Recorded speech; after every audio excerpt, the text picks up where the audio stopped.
Dientes de león. Una mujer que se sentía orgullosísima del césped de su jardín se encontró un buen día con que en dicho césped crecía una gran cantidad de dientes de león. Y aunque trató por todos los medios de librarse de ellos, no pudo impedir que se convirtieran en una auténtica plaga. Al fin, escribió al Ministerio de Agricultura, refiriendo todos los intentos que había hecho, y concluía la carta preguntando: ¿qué puedo hacer? Al poco tiempo llegó la respuesta: le sugerimos que aprenda a amarlos. También yo tenía un césped del que estaba muy orgulloso, y también sufrí una plaga de dientes de león, que traté de combatir con todos los medios a mi alcance. De modo que el aprender a amarlos no fue nada fácil. Comencé por hablarles todo el día, cordial y amistosamente, pero ellos solo respondían con su hosco silencio. Aún les dolía la batalla que había librado contra ellos. Probablemente recelaban de mis motivos. Pero no tuve que aguardar mucho tiempo a que volvieran a sonreír y a recuperar su sosiego. Incluso ya respondían a lo que yo les decía. Pronto fuimos amigos. Por supuesto que mi césped quedó arruinado, pero qué delicioso se hizo mi jardín. Poco a poco iba quedándose ciego, a pesar de que trató de evitarlo por todos los medios. Y cuando las medicinas ya no surtían efecto, tuvo que combatir con todas sus emociones. Yo mismo necesitaba armarme de valor para decirle: te sugiero que aprendas a amar tu ceguera. Fue una verdadera lucha. Al principio se resistía a trabar contacto con ella, a decirle una sola palabra, y cuando al fin consiguió hablar con su ceguera, sus palabras eran de enfado y amargura. Pero siguió hablando, y poco a poco las palabras fueron haciéndose palabras de resignación, de tolerancia y de aceptación. Hasta que un día, para su sorpresa, se hicieron palabras de simpatía y de amor. Había llegado el momento en que fue capaz de rodear con su brazo a su ceguera y decirle: te amo. Y aquel día le vi sonreír de nuevo. ¡Y qué sonrisa tan dulce! Naturalmente que había perdido la vista para siempre, pero qué bello se hizo su rostro, mucho más bello que antes de que le sobreviniera la ceguera.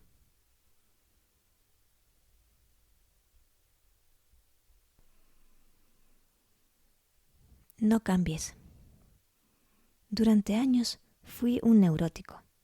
Era un ser angustiado, deprimido y egoísta, y todo el mundo insistía en decirme que cambiara, y no dejaban de recordarme lo neurótico que yo era. Yo me ofendía, aunque estaba de acuerdo con ellos, y deseaba cambiar, pero no acababa de conseguirlo por mucho que lo intentara. Lo peor era que mi mejor amigo tampoco dejaba de recordarme lo neurótico que yo estaba, y también insistía en la necesidad de que yo cambiara. Y también con él estaba de acuerdo, y no podía sentirme ofendido con él, de manera que me sentía impotente y como atrapado. Pero un día me dijo: no cambies, sigue siendo tal como eres. En realidad, no importa que cambies o deje de cambiar, yo te quiero tal como eres, y no puedo dejar de quererte. Aquellas palabras sonaron en mis oídos como música. No cambies, no cambies, no cambies. Te quiero. Entonces me tranquilicé y me sentí vivo. Y, oh maravilla, cambié. Ahora sé que en realidad no podía cambiar hasta encontrar a alguien que me quisiera, prescindiendo de que cambiara o dejara de cambiar. ¿Es así como tú me quieres, Dios mío?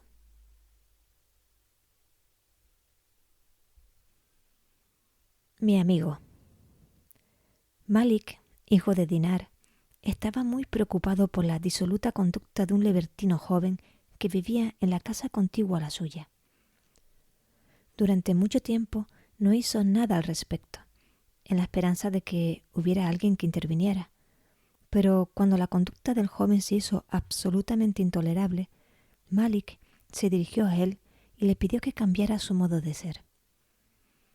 Con toda tranquilidad, el joven informó a Malik de que él era un protegido del sultán y por lo tanto nadie podía impedirle vivir como él se le antojara.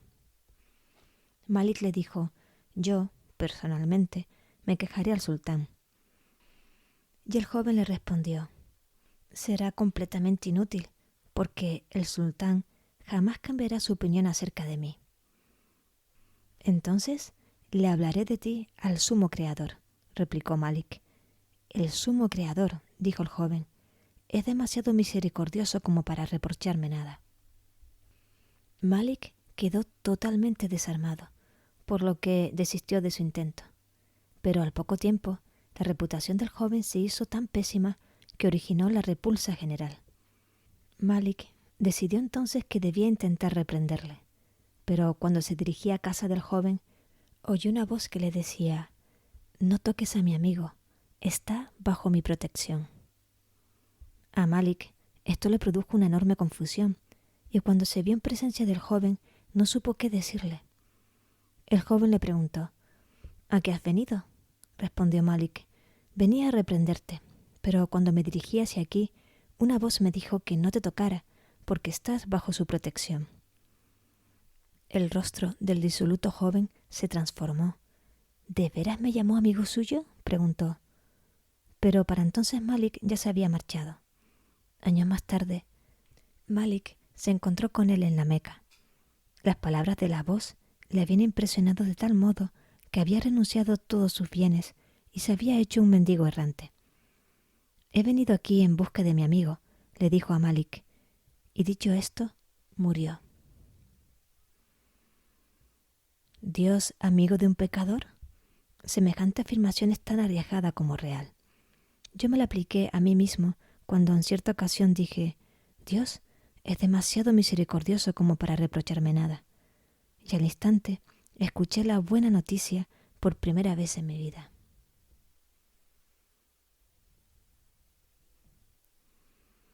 El catecúmeno árabe. Al maestro árabe Jalal Uddin Rumi le gustaba contar la siguiente historia. Se hallaba un día el profeta Mahoma presentando la oración matutina en la mezquina. Entre la multitud de los fieles se encontraba un joven catecúmeno árabe. Mahoma comenzó a leer el Corán, recitando el versículo en que el faraón afirma: «Yo soy tu verdadero Dios». Al oírlo, el joven catecúmeno sintió tanta ira que rompió el silencio y gritó: «¿Será fanfarrón? ¿El muy hijo de puta?». El profeta no dijo nada, pero cuando acabaron las oraciones, los demás comenzaron a increpar al árabe. ¿No te da vergüenza? Haz de saber que tu oración le desagrada a Dios, porque no solo has roto el santo silencio de la oración, sino que además has usado un lenguaje obsceno en presencia del profeta de Dios.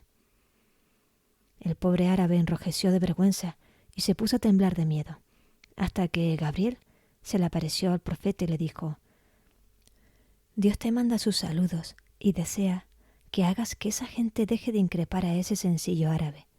En realidad, su sincero juramento ha movido su corazón más que las santas plegarias de muchos otros». Cuando oramos, Dios se fija en nuestro corazón, no en nuestras fórmulas.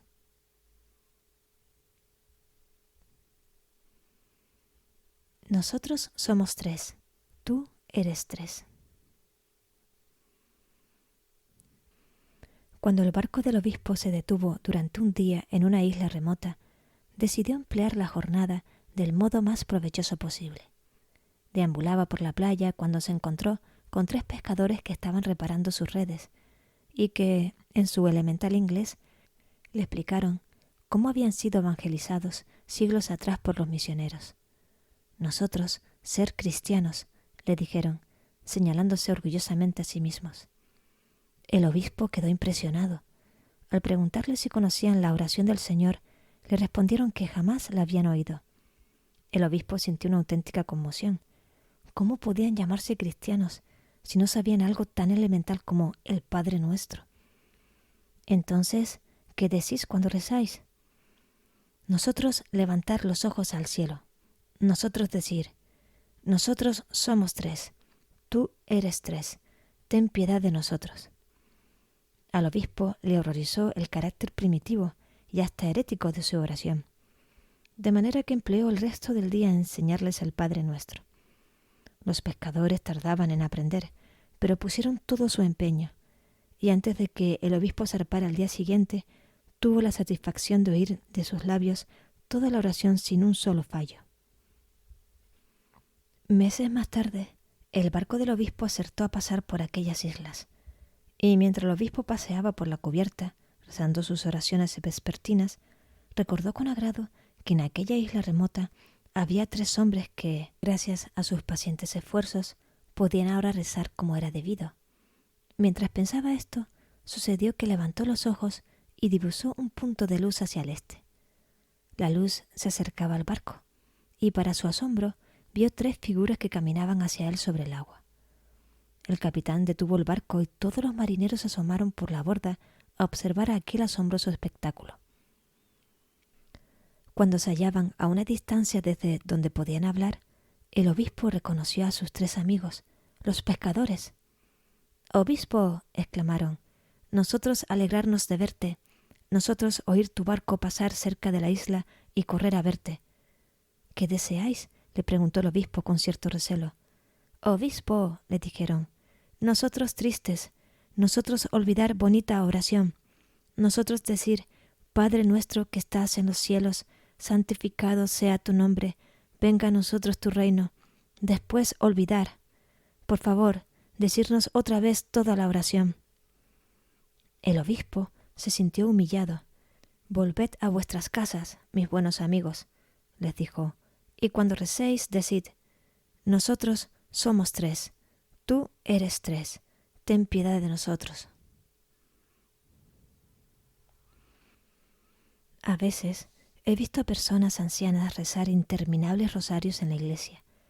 ¿Cómo va a glorificar a Dios ese incoherente palabreo?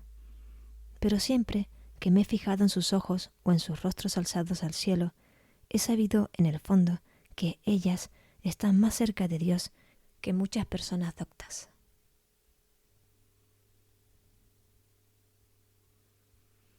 La oración puede ser peligrosa. He aquí una de las historias predilectas del maestro de sufí Sadí de Siraj. Cierto amigo mío estaba encantado de que su mujer hubiera quedado embarazada. Él deseaba ardientemente tener un hijo varón, y así se lo pedía a Dios sin cesar, haciéndole una serie de promesas. Sucedió que su mujer dio a luz a un niño, por lo que mi amigo se alegró enormemente e invitó a una fiesta toda la aldea. Años más tarde, volviendo yo a la Meca, pasé por la aldea de mi amigo y me enteré de que estaba en la cárcel. ¿Por qué?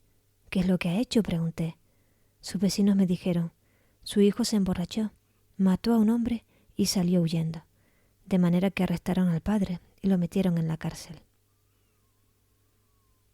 Es verdad que pedir a Dios insistentemente lo que deseamos es un ejercicio realmente loable, pero es también muy peligroso.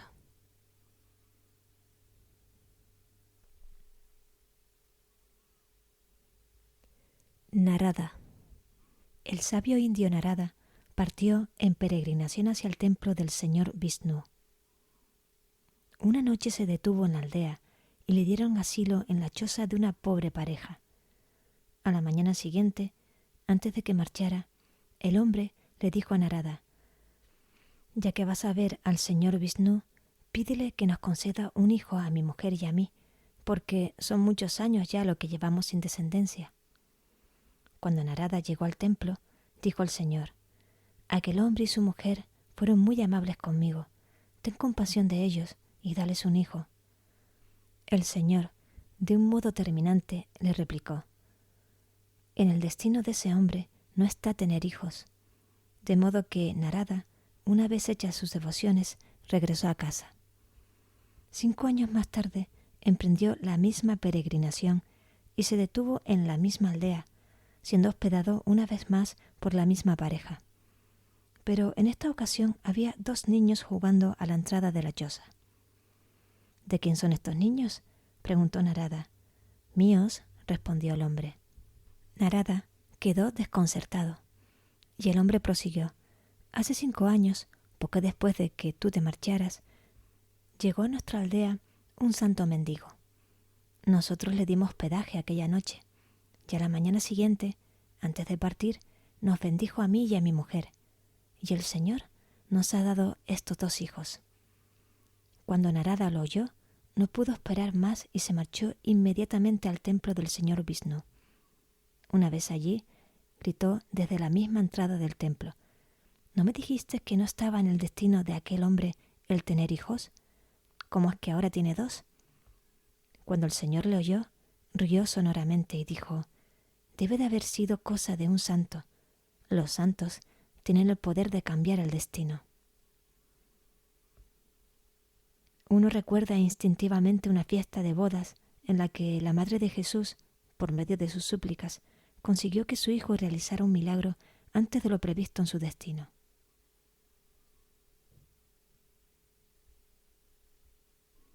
El destino en una moneda. El gran general japonés Nobunaga decidió atacar, a pesar de que solo contaba con un soldado por cada 10 enemigos. Él estaba seguro de vencer, pero sus soldados abrigaban muchas dudas.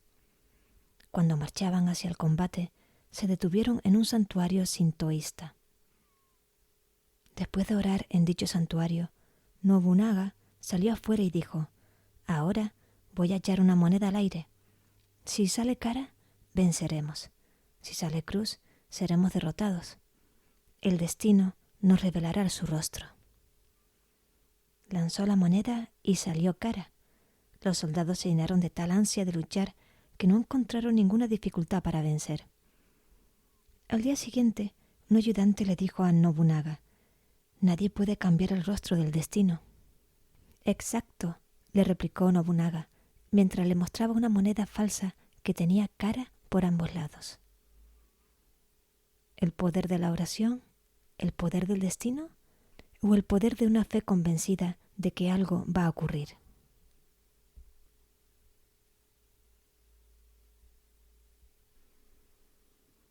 Pedir la lluvia. Cuando acude a ti el neurótico en busca de ayuda, rara vez pretende ser curado, porque toda curación es dolorosa. Lo que realmente desea es encontrarse a gusto con su neurosis, o mejor aún, anhela un milagro que le cure sin dolor. Al viejo le encantaba fumar su pipa después de la cena. Una noche su mujer olió algo que se quemaba y gritó: «¡Por Dios bendito, papá! ¡Se te están quemando los bigotes!». «Ya lo sé», respondió el viejo airadamente. «¿No ves que estoy pidiendo la lluvia?».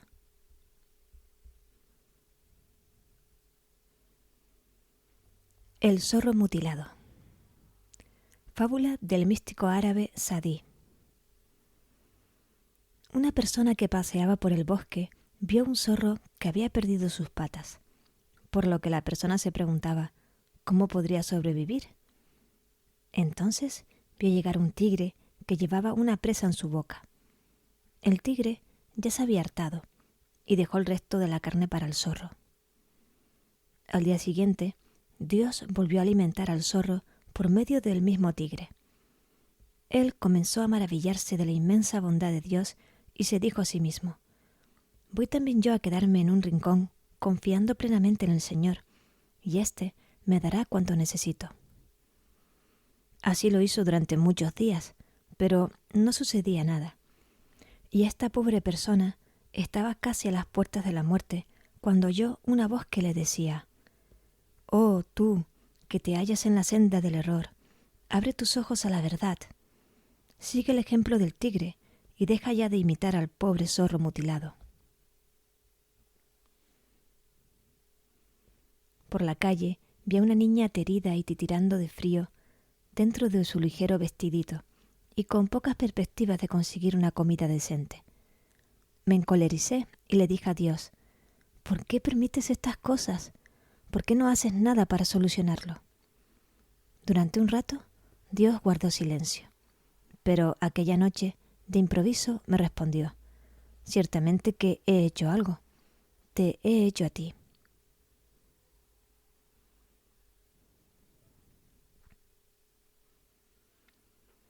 El Dios alimento. Una vez decidió Dios visitar la tierra y envió a un ángel para que inspeccionara la situación antes de su visita. Y el ángel regresó diciendo: la mayoría de ellos carece de comida, la mayoría de ellos carece también de empleo. Y dijo Dios: entonces voy a encarnarme en forma de comida para los hambrientos y en forma de trabajo para los parados.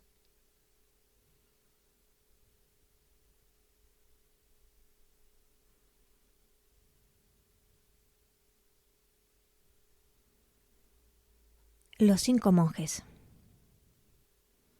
El lama del sur dirigió una urgente llamada al gran lama del norte, pidiéndole que le enviara a un monje sabio y santo que iniciara a los novicios en la vida espiritual. Para generar sorpresa, el gran lama envió a 5 monjes en lugar de solo a uno, y a quienes le preguntaba el motivo le respondía enigmáticamente: tendremos suerte si al menos uno de los 5 consigue llegar al lama. El grupo llevaba algunos días en camino cuando llegó corriendo hasta ellos un mensajero que les dijo: el sacerdote de nuestra aldea ha muerto. Necesitamos que alguien ocupe su lugar. La aldea parecía un lugar confortable y el sueldo del sacerdote era bastante atractivo. A uno de los monjes le entró un súbito interés pastoral por aquella gente y dijo: ¿no sería yo un verdadero budista si no me quedara a servir a esta gente? De modo que se quedó.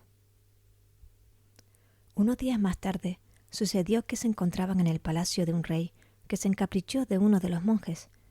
«Quédate con nosotros», le dijo el rey, «y te casarás con mi hija, y cuando yo muera, me sucederás en el trono».